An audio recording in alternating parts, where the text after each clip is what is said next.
Hello Orchid friends, welcome back to my channel. Wherever you are, I hope you're having a great day, staying healthy and staying safe. Today in this video, we're going to be talking about a slightly different kind of orchid in my channel. Yes, it's not a Phalaenopsis. It's a Vanda orchid, and this one is called Vanda Greenlight. It's a primary hybrid cross between Vanda vietnamica and Vanda falcata. There are two things I absolutely love about this orchid. Number one is its flower color. It's that greenish yellow. As time goes on, it does fade into almost white, but not completely white. And I love that about this orchid. Number two, its fragrance is so sweet and so classy, with a hint of lime and jasmine. It just smells amazing. The first time I smelled it was years ago. I bought it in, gosh, I don't even know in what year, but I remember it being spring when I first got this orchid, and that same year, it almost winter time, it bloomed for the very first time under my care. I obviously took a photo. In fact, if you look at my channel icon, the white flower in the icon is this orchid. But it took many years for it to rebloom for me because I was using full water culture method on this orchid.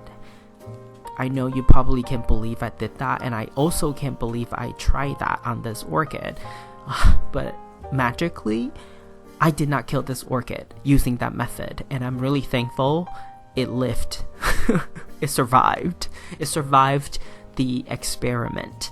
So it just kind of hang on to whatever method I was testing it out on this orchid for years until recently. Until last year, I finally decided to repot this orchid and put it into a medium, and the medium I chose was a mixture of pebbles. It's a 1-to-1 ratio of hydrocorn and manto clay, which is what I use for most of my orchids anyway.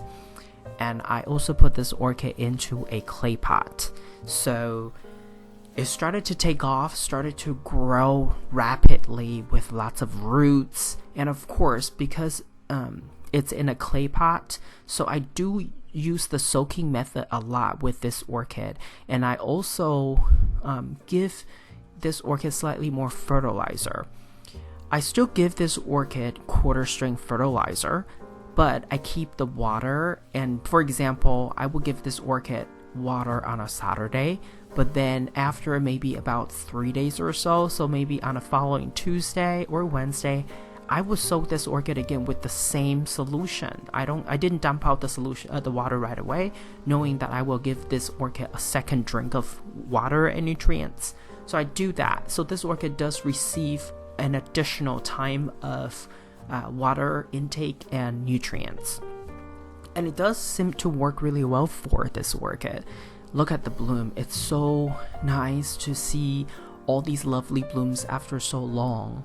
But I do have to tell you, when it's all in buds, it kind of freaks me out a little bit because the tail of Phalaenopsis falcata, like, it always reminds me of like some kind of alien babies, you know, with the weird tail and big heads.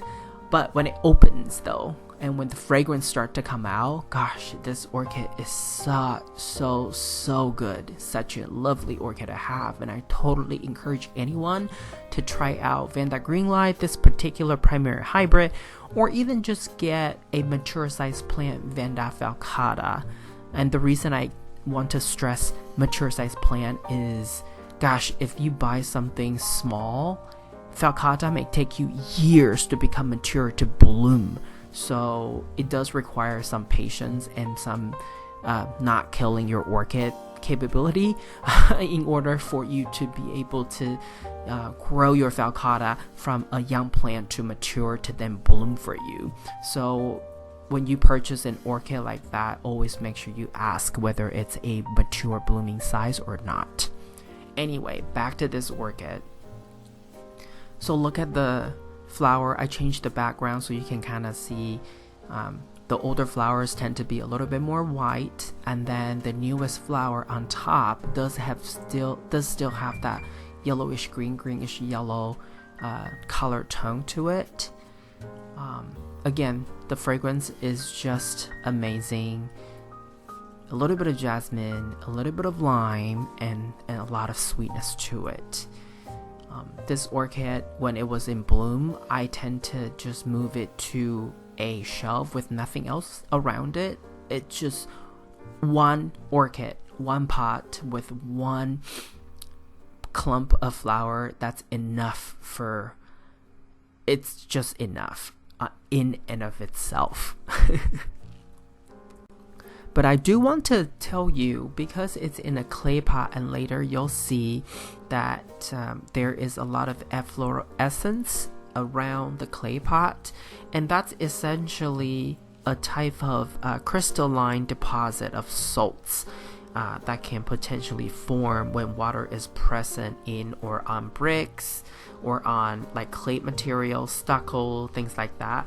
Based on my research, efflorescence is relatively normal, and it's usually that white powdery scum, but it's very easy to be cleaned and removed from it. From what I was able to do, I simply use a soft sponge, a wet soft sponge, and just gently wipe away that white powdery efflorescence.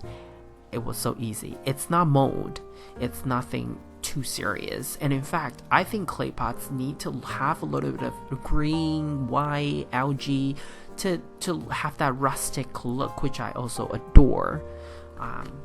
But for those of you who don't like that white stuff, it's very easy, so don't be deterred by the look of it. You know, sometimes clay pot is really the right answer for certain orchid, and for this particular orchid, it actually just loves it. It does have a lot of aerial roots, and whenever I see aerial roots forming, I always watch its growth closely, so that if it's long enough, I would try to push it down into, or try to guide it so that it will grow into the media versus growing all over. Overall, I love this orchid, and I hope you enjoyed this video and the bloom that I'm showing you. This is all I have for you today. If you like this video, please give it a thumbs up, and if you would like to get more orchid related videos from my channel, please subscribe and turn on the notification. I want to wish you happy growing, and I will talk to you in my next video. Ciao!